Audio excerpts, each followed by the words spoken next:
Hello, it's Emma Mills here and welcome to episode 83 of MiTV, and today we're going to be figuring out how you never should deal with the same problem more than once. Because if you get the same thing reoccurring in your business and you're having to keep stamping it out, putting the fire out, dealing with the same problem, then it's madness to let it continue. But I think the smart thing is to figure out how do you actually solve that so the problem doesn't come up again and you know it's done and boxed off.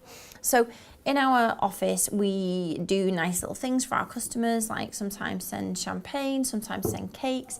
If we know, because we provide PA support, so we have relatively close relationships. If we know something's happened in somebody's life, we try and, send that little card or whatever it might be. Anyway, we send gifts basically. So I noticed recently, so this is a good example of delegating stuff, which is cool. So I had said to the team and given them ownership over, if you spot something, somebody's had a baby, somebody's getting married, somebody's moved office, work office, something cool's happening. It's great if you can flag up on it and think, oh, actually it'd be really nice if we just sent a little card to say, good luck on the office move, hope you love it, whatever it might be. So I gave that ownership. Now this is a delegation because predominantly before it'd always been me thinking, oh, I know it's his birthday now, so it's starting to make it a bit more systemized.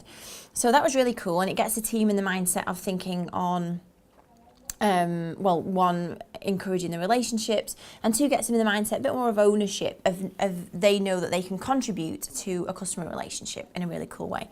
However, one of the byproducts of that is it went a bit AWOL with the kind of presents that either the presents that we were getting or the time it was taking to find a present, having presents sent to the office and then us boxing them up and sending them on.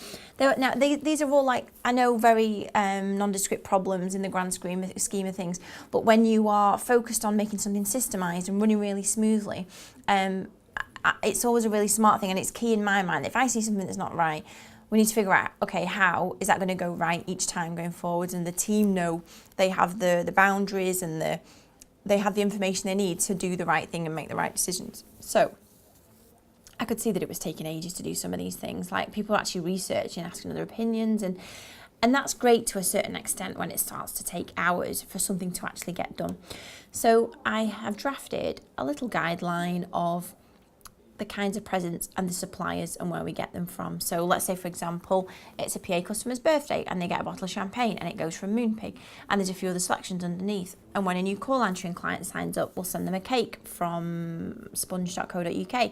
And there are a few other options depending on what kind of service or product or package they have, or what kind of occasion it is, or if it's just a kind of a nice little just to say thank you for something.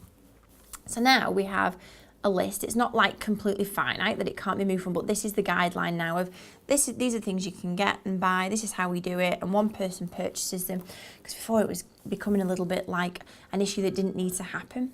So my thing for today is, rather than having the same things pop up in your business, how can you kind of just quell them at the source? Quell's a good word. How you can just stop them immediately. But just obviously you don't want to take.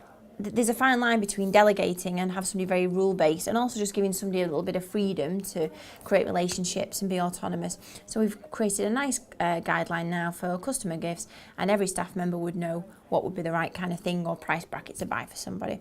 And that's that done. Because I actually saw, we use Slack internally, there's quite a lot of chats about this and that and how it's getting there and something being sent here and repackaged up.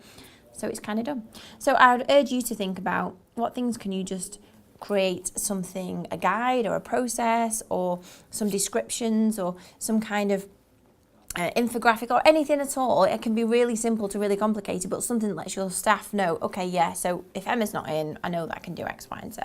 And that's a smart thing to do, because dealing with the same problem over and over again is not the smart thing to do, and it's time draining, and it makes you think that you're not getting anywhere when actually you are, and you could just solve it really easily. So I hope that little tip is helpful for today, for thinking about how to squish those little problems that really are really niggly but need to get gone. And I will see you next week for episode 84, and it's a spectacular episode, so I'll see you on Halloween. See you then. Bye bye.